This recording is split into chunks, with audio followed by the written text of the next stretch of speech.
শ্ৰদ্ধাৰ শিক্ষাগুৰুসকল সকলোকে স্বাগতম জনাইছোঁ আজিৰ এই ভিডিঅ'টোলৈ। আপোনালোকে ইতিমধ্যে অৱগত হৈছে যোৱাকালি গুৱাহাটী হাইকোৰ্টৰ পৰা আমাৰ এখন NSS প্ৰাৰ্থীসকলৰ কাৰণে এটা গুড নিউজ আহিছে। যিসকলে আপিল কৰিছিলে চলিত নিযুক্তি প্ৰক্ৰিয়াত সিহঁতক অন্তৰ্ভুক্ত কৰাৰ কাৰণে তেখেতসকলৰ বাবে এটা ভাল খবৰ আহিছে। বন্ধুসকল চাওক, ইয়াত লিখা আছে, যথেষ্ট সময় ধৰি পক্ষসমূহৰ বিদ্যান অধিবক্তাৰ কথা শুনি আমি ৰাজ্যক নিৰ্দেশ দিয়াটো উপযুক্ত বুলি বিবেচনা কৰোঁ যে 26/12/2023 তাৰিখৰ বিজ্ঞাপনৰ দ্বাৰা আৰম্ভ কৰা নিযুক্তি প্ৰক্ৰিয়াত আপিলকাৰীসকলক সাময়িকভাৱে আবেদন কৰিবলৈ অনুমতি দিব লাগে। যদিহে এনে আবেদন শেষ তাৰিখৰ আগতে অফলাইন দাখিল কৰা হয়, অৰ্থাৎ 12/2/24, কিন্তু আদালতৰ অনুমতি অবিহনে আপিলকাৰীসকলক চূড়ান্ত পৰীক্ষণ ঘোষণা কৰা নহ'ব।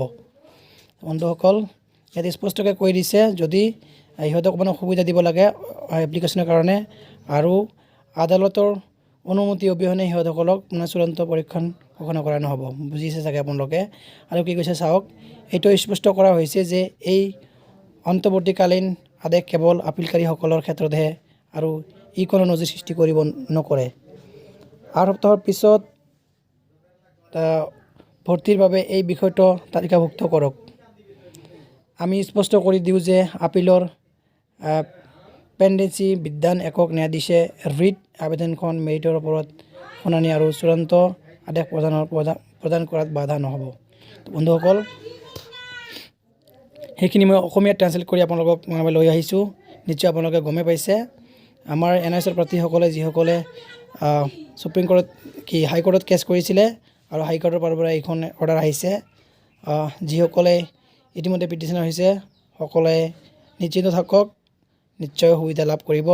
আৰু যিহেতু সময় দিছে আমাৰ হাতত সময় আছে, নিশ্চয় আমি কিবা এটা ভাল ফলাফল লৈ আহিব পাৰিম, আৰু আমিও এইখন এডভাৰ্টাইজমেণ্টত আমি চামিল হ'ব পাৰিম, আৰু আমাৰ NSS প্ৰাৰ্থীসকলে ইয়াত চাকৰি লাভ কৰাৰ এটা সম্ভাৱনীয়তা দেখা দিছে।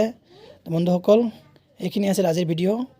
প্ৰত্যেকে এই ভিডিঅ'টো লাইক কৰি দিব আৰু শ্বেয়াৰ কৰিব নাপাহৰিব বন্ধুসকল। আৰু যিহেতু মই কালি এখন ভিডিঅ' বনাইছিলোঁ যে আমি 11 তাৰিখে গণসমাৱেশ পাতিম, বিষয়টো এতিয়াও ক্লিয়াৰ হোৱা নাই, মই জানিব পৰা নাই এইখন বাতিল হৈছে নে নাই। যদি সেইখন বাতিল হয় নিশ্চয় আপোনালোকক মই ভিডিঅ' যোগে জনাম আজিৰ ভিতৰতে। নিশ্চিত থাকক, চিন্তাৰ কোনো কাৰণ নাই, নিশ্চয় আমি সফল হ'মেই। আৰু আপোনালোকে সদায় আমাৰ NSS প্ৰাৰ্থীসকলৰ লগত থাকক, ছাপোৰ্ট কৰক, নিশ্চয় আমি জাষ্টিছ পামেই। তো উই ৱান্ট জাষ্টিছ, আমি ন্যায় পাব লাগে। প্ৰত্যেকেই কমেণ্ট লিখক, জাষ্টিছ ফৰ NSS DLED।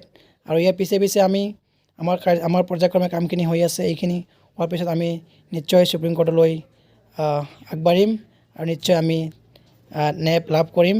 সেইখিনিয়ে বন্ধুসকল, প্ৰত্যেকেই আজি ভিডিঅ'টো লাইক কৰিব আৰু কমেণ্ট কৰিব নাপাহৰিব বন্ধুসকল। আপোনালোকে বহুত ছাপোৰ্ট কৰিছে, বহুত মৰম কৰিছে, আপোনালোকক ধন্যবাদ দিছোঁ। প্ৰত্যেকেই আমাৰ লগত আমাৰ চেনেলখনক আঁকোৱালি লৈছে বন্ধুসকল। এইটো আছিল আজিৰ ভিডিঅ'। জয় আই অসম, NSS জিন্দাবাদ।